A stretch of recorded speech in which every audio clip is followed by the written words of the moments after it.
मेरे हाथ, निकलो। नकारा कहीं के, किसी काम धाम के तो हो नहीं, घर में पड़े पड़े फ्री की रोटियां तोड़ते हो। तुम्हें शर्म वरम नहीं आती है क्या? बीवी के टुकड़ों पे पल रहे हो। चलो जाओ यहाँ से। और जब तुम्हारी नौकरी लग जाए, पैसे कमाने लग जाओ ना, उसी के बाद इस घर में आना। चलो जाओ, निकलो।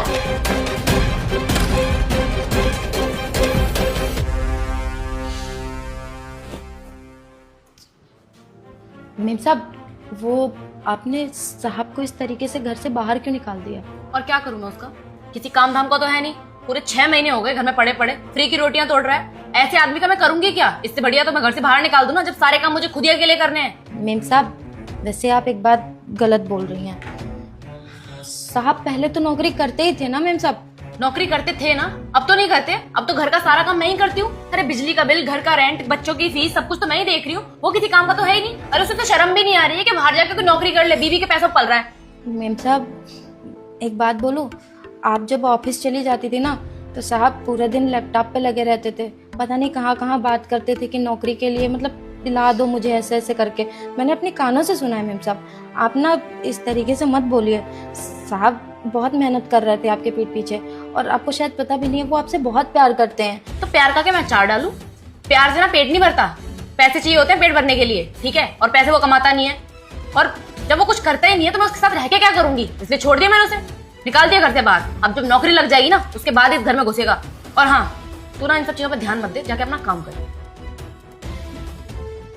रुक, तेरा जो पति था उसका एक्सीडेंट हो गया था, क्या हुआ? ठीक है अब?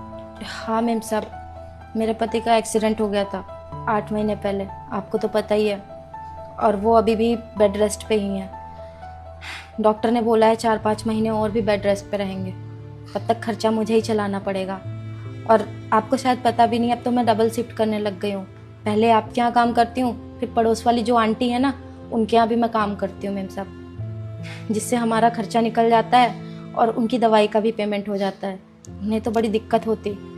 तेरा पति बेड रेस्ट पे है और तू घर घर जाके काम कर रही है, डबल ड्यूटी कर रही है। अरे ये सब करने की तेरे को जरूरत नहीं है। ऐसे इंसान को छोड़ दे जो किसी काम का नहीं है। एक काम कर, तू अभी जवान है, उसको छोड़, उसको डिवोर्स दे और किसी और से शादी कर ले, किसी अमीर इंसान से शादी कर। क्यों घर घर जाके काम करती है? तभी नौकरानी कहती है, कैसे छोड़ दूं मैम साहब, वो मुझसे बहुत प्यार करते हैं और जब वह ठीक थे तब वह मुझे रानी की तरह रखते थे। आज अगर उनकी तबीयत ऐसी हो गई है तो क्या उनको बीच रास्ते में से छोड़ना सही होगा मैम साहब? लेकिन आगे जो अब इस मैडम के साथ हुई, उसे देखने से पहले जो इस वीडियो को लाइक करेगा उसके सपनों की शुरुआत आज से होगी, और जो सब्सक्राइब करेगा उसके रास्ते मैं खुद चल कर बनाऊंगा। तभी मैडम का हस्बैंड अपने लिए कपड़ा लेने आता है और तब मैडम बोलती है, विभोर आई एम सॉरी, प्लीज मुझे माफ कर दो, मुझसे बहुत बड़ी गलती हो गई। और तब मैडम का हस्बैंड मैडम को माफ कर देता है।